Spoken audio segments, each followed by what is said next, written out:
अपने बहुजन महान पुरुषों का इतिहास जानने के लिए सतमारा रॉन्ग नंबर को फॉलो करना बहुत ज़रूरी है। अगर ये हमारा वीडियो आपको अच्छा लग रहा है तो इसे लाइक करें, शेयर करें।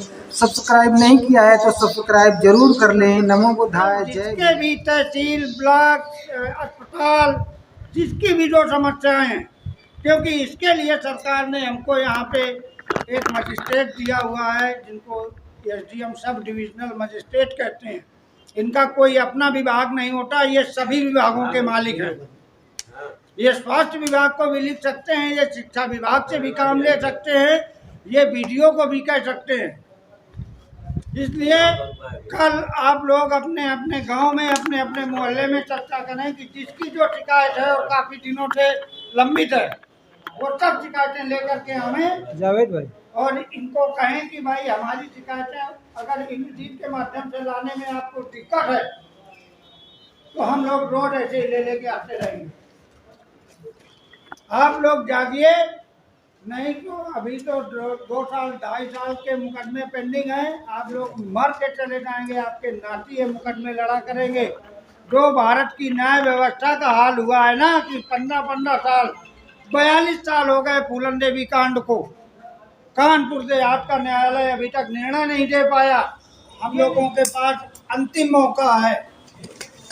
किसान संगठनों के इतिहास में पहली बार इस पद से में पदासीन प्रदेश अध्यक्ष कोई पैदल चला है जो 350 किलोमीटर पैदल चल के माननीय मुख्यमंत्री जी के पास मिलने जा रहा है, किसानों की आवाज उठा रहा है।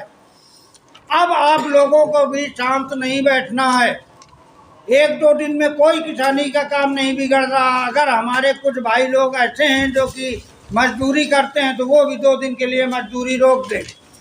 गांव-गांव में चर्चा कर दीजिए, जन-जन में चर्चा कर दीजिए। 8 तारीख को पैदल यात्रा कानपुर पहुंच रही है। 7 को हम लोग यहाँ से सज धज के कुंवर योगेश प्रताप जो कि हमारे प्रदेश अध्यक्ष हैं के समर्थन में कानपुर पुराना नौबस्ता थाना के पास यात्रा में शामिल होंगे। यहाँ पे जितने लोग बैठे हैं यदि वही सहमत हैं और गांव में जाके मोहल्ले में जाके चर्चा कर दें और 10-10 आदमी ले लें, क्योंकि इस यात्रा की सबसे बड़ी जिम्मेदारी कानपुर जनपद, उन्नाव जनपद और लखनऊ जनपद की है। यात्रा में हम लोग नज़दीक के हैं। आपका मेरठ और फिरोजाबाद से आने वाले को तकलीफ है। जब वो आ रहे हैं तो हम लोगों को अब करना पड़ेगा। हर आदमी कहता है बिजली का बिल माफ क्यों नहीं हुआ, हम अकेले अलग अलग किसको किसको बताएं। माफ नहीं हुआ तो माफ करवाने के लिए चलिए ना। कल एक किसान आए थे कि साहब एसडीएम न्यायालय में मेरा 2.5 साल से एक मुकदमा पड़ा हुआ है। अरे यहाँ आके कहिए ना, ये आपको एक प्लेटफॉर्म, एक माध्यम मिला है, आप अपनी मांगे उठाइए। क्योंकि जब मैं अकेला आप लोगों की मांगे उठाता रहता हूँ तो इन अधिकारियों में से कुछ अधिकारियों ने मेरे बारे में जाने क्या क्या लिखना शुरू कर दिया कि ये सरकार के विरोध में रहता है, ये सरकारी योजनाओं में काम नहीं होने देता है, ये सरकारी अधिकारियों को तंग करता है। जब हम आपकी आवाज़ उठा रहे हैं और यही आपके लिए जब लोग दलाली करने इन्हीं अधिकारियों के पास जाते हैं तो इज्जत से चाय पिलाते हैं उनको और उन दलालों के माध्यम से आपके काम हो जाते हैं।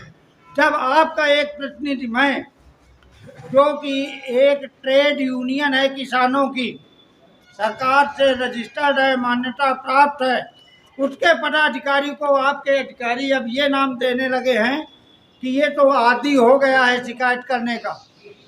अब इनको ये दिखाना है कि नहीं, ये शिकायत मेरी है और ये लेके आते हैं। इसलिए आप जितने लोग बैठे हो कल भरपूर संख्या में आइए। कल की जो संख्या होगी वो एसडीएम साहब, सीओ साहब, बीडीओ साहब, इनसे पूछेगी खड़े होके कि मेरे काम क्यों नहीं हो रहे हैं। अगर इनको किसान नेता अच्छा नहीं लगता तो किसान को तो मना नहीं कर सकते ना, मजदूर को मना तो नहीं कर सकते। अगर अत्याचार हो रहा है तो जब 100 आदमी पूछेंगे तब इनकी आंखें खुलेंगी कि वही भला अच्छा है कि इंद्रजीत फौजी इनकी समस्याएं लेके अकेला मिल लेता है। ऐसा नहीं कि आपकी समस्याओं के लिए मैं लड़ नहीं रहा हूँ, लेकिन इनको अब ये लगता है कि हमारे पास 200 आदमी आके कहे कि मैं भी हूँ, तो वो आप लोग कल पूरा कर दें। कल का जो समय है, कल जिसके भी तहसील, ब्लॉक, अस्पताल, जिसकी भी जो समस्याएं हैं, क्योंकि इसके लिए सरकार ने हमको यहाँ पे एक मजिस्ट्रेट दिया हुआ है जिनको एसडीएम सब डिविजनल मजिस्ट्रेट कहते हैं। इनका कोई अपना विभाग नहीं होता, ये सभी विभागों के मालिक हैं। ये स्वास्थ्य विभाग को भी लिख सकते हैं, ये शिक्षा विभाग से भी काम ले सकते हैं, ये बीडीओ को भी कह सकते हैं। इसलिए कल आप लोग अपने अपने गांव में, अपने अपने मोहल्ले में चर्चा करें कि जिसकी जो शिकायत है और काफ़ी दिनों से लंबित है, वो सब शिकायतें लेकर के हमें जावेद भाई और इनको कहें कि भाई हमारी शिकायतें अगर इंद्रजीत के माध्यम से लाने में आपको दिक्कत है तो हम लोग रोज ऐसे ही ले लेके आते रहेंगे। आप लोग जागिए, नहीं तो अभी तो 2 साल 2.5 साल के मुकदमे पेंडिंग हैं। आप लोग मर के चले जाएंगे, आपके नाती ये मुकदमे लड़ा करेंगे। जो भारत की न्याय व्यवस्था का हाल हुआ है ना कि 15-15 साल, 42 साल हो गए फूलन देवी कांड को। कानपुर से आपका न्यायालय अभी तक निर्णय नहीं दे पाया, ये नहीं कह पाया कि फूलन देवी दोषी थी कि मरने वालों के साथ अन्याय हुआ या नहीं हुआ। यही हाल कुछ दिन में राजस्व न्यायालयों का होगा अगर आप लोग इसी तरह दलालों के पीछे दौड़ते रहे। अब मैं नहीं कहता, अब तो अखबार कहने लगे हैं कि एक लेखपाल पकड़ा गया, उसके साथ एक दलाल पकड़ा गया। तो क्या आप लोग यही चाहते हैं कि इसी तरीके से आप पैसे देते रहें?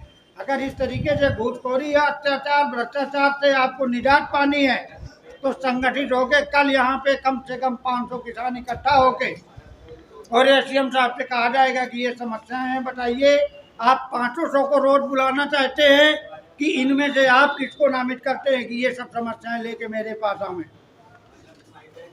आपके नेता का अगर अपमान हुआ है तो मेरी समझ में वो अपमान आपका है, हमारा नहीं है। इसलिए गांव-गांव, जन-जन तक आवाज़ पहुंचा दीजिए। हर गांव का ट्यूबवेल मालिक जरूर आना चाहिए अगर बिजली का बिल माफ करवाना है तो। उदाहरण आपको बता रहा हूं कि जब तहसील स्तर के अधिकारी कह रहे हैं कि इंद्रजीत फौजी आदी हो गया है शिकायत करने का, तो जब हम लखनऊ जाएंगे तो वहाँ भी कह सकते हैं कि भाई आप 5 ही लोगों की समस्या है क्या? इसलिए नफरी की जरूरत है, इसलिए इनको जरूरत है। समाज के सभी भाई बहन अपने भविष्य का निर्माण करने के लिए बाबा साहब डॉक्टर भीमराव अंबेडकर तथागत गौतम बुद्ध के मार्ग पर चलने के लिए सतमार्ग रॉन्ग नंबर को फॉलो करें, लाइक करें, शेयर करें और सब्सक्राइब नहीं किया है तो सब्सक्राइब जरूर कर लें।